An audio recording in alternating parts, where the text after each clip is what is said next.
안녕하세요. 범어퍼스트 정형외과 대표원장 정형외과 전문의 은동찬. 통증의학과 전문의 하은지입니다.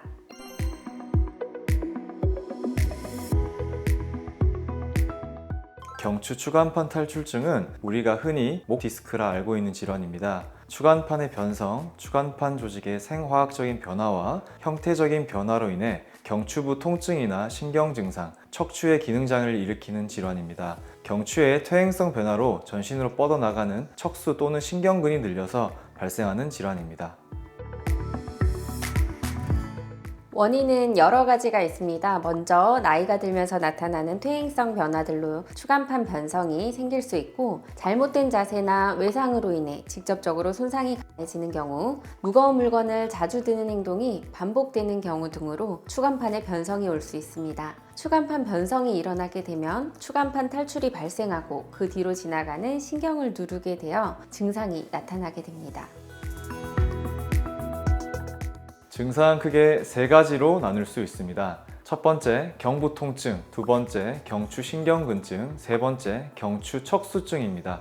가장 먼저 흔히 나타날 수 있는 증상은 경부 통증입니다. 목 디스크라고 하면 팔이 저리는 등 신경학적 증상만 생각하는 경우가 많은데요. 추간판 변성과 함께 경추 관절 부위의 퇴행성 변화가 동반되어 경부 통증이 흔히들 나타납니다. 두 번째 증상은 신경근증, 팔이나 어깨가 저리는 증상입니다. 경추 뒤로는 척수가 지나가게 되고 척수에서 각 경추 위치별로 신경가지가 나와서 우리 몸의 특정 부위들의 운동과 감각을 담당하게 됩니다. 디스크 자체나 퇴행성 골극이 신경을 누르게 되면 팔이 저리게 됩니다. 마지막으로 나타날 수 있는 증상은 경추 척수증입니다. 척수증이란 추간판 탈출증이 심한 경우나 경추의 퇴행성 변화로 인한 골극이 척수를 누를 때 또는 후종인대 골화증 등으로 뼈가 척수를 누를 때 나타나게 됩니다. 척수증의 증상으로는 손의 섬세한 동작과 관련된 증상이 대표적인데요. 물건을 쉽게 놓치게 되고 글씨를 쓰기 힘들어지고 젓가락질이 어려워지거나 단추를 채우기 불편한 증상들이 있습니다. 그와 더불어 걸음걸이가 불안정하여 휘청이는 보행장애나 증상이 심하면 대소변 조절이 힘들어지는 경우가 발생할 수 있습니다.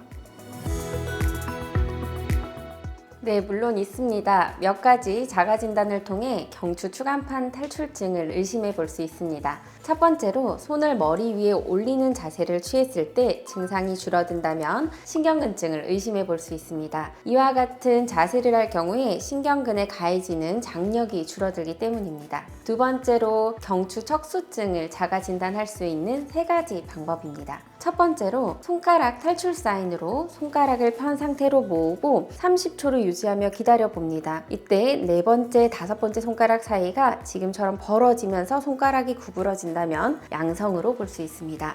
두 번째는 최대한 빠른 속도로 주먹을 쥐었다 폈다 잼잼을 했을 때 10초에 20회 이상 시행할 수 없으면 양성입니다. 마지막으로 다리 및 하체의 기능장애를 진단하기 위해 일자로 보행을 하는 것인데요. 제 손을 발이라 생각하시면 발 앞꿈치와 뒤꿈치를 붙여서 일직선으로 걸음걸이를 10걸음 이상 걷기 힘들 때 경추 척수증에 의한 보행장애를 의심해 볼 수 있습니다. 자가진단으로 위와 같은 증상들이 하나라도 나타난다면 정형외과에서 신체검진 및 영상검사를 통해 정확하게 진단받으실 수 있겠습니다.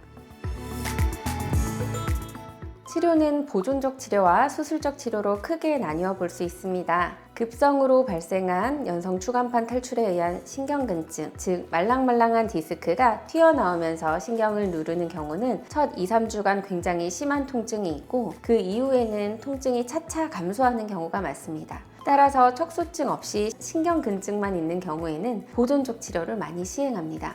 안정을 취하면서 냉온찜질, 물리치료, 비스테로이드성 진통제 사용만으로 탈출된 디스크가 자연스럽게 흡수되어 증상이 좋아지는 경우가 많이 있습니다.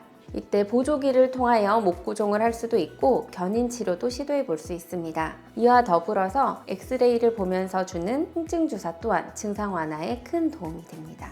하지만 척수증이 있거나 보존적 치료에도 불구하고 증상이 악화되는 경우, 신경학적 증상이 점점 심해지는 경우, 마비 증상이 있는 경우에는 수술적 치료를 고려해 보아야 합니다.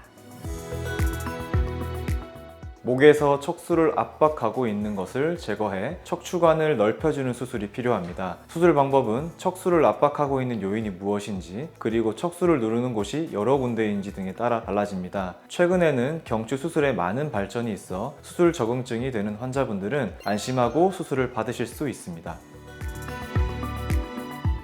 요즘 사람들이 하루 중 가장 많은 시간을 할애하는 것이 컴퓨터 모니터를 보거나 스마트폰을 보는 일일 건데요. 모니터나 스마트폰을 많이 보는 사람들은 목이 점점 앞으로 나와서 우리가 흔히 말하는 일자목이나 거북목이 되기 쉽습니다. 이러한 목의 형태는 퇴행성 변화를 쉽게 유발하고 경추 질환을 악화시킬 수 있습니다. 올바른 자세를 유지하는 것이 중요하고, 주기적으로 스트레칭이나 운동을 통해 경추 주변 근육을 안정화시키고 주변 조직의 손상을 예방하는 것이 도움이 될 수 있습니다.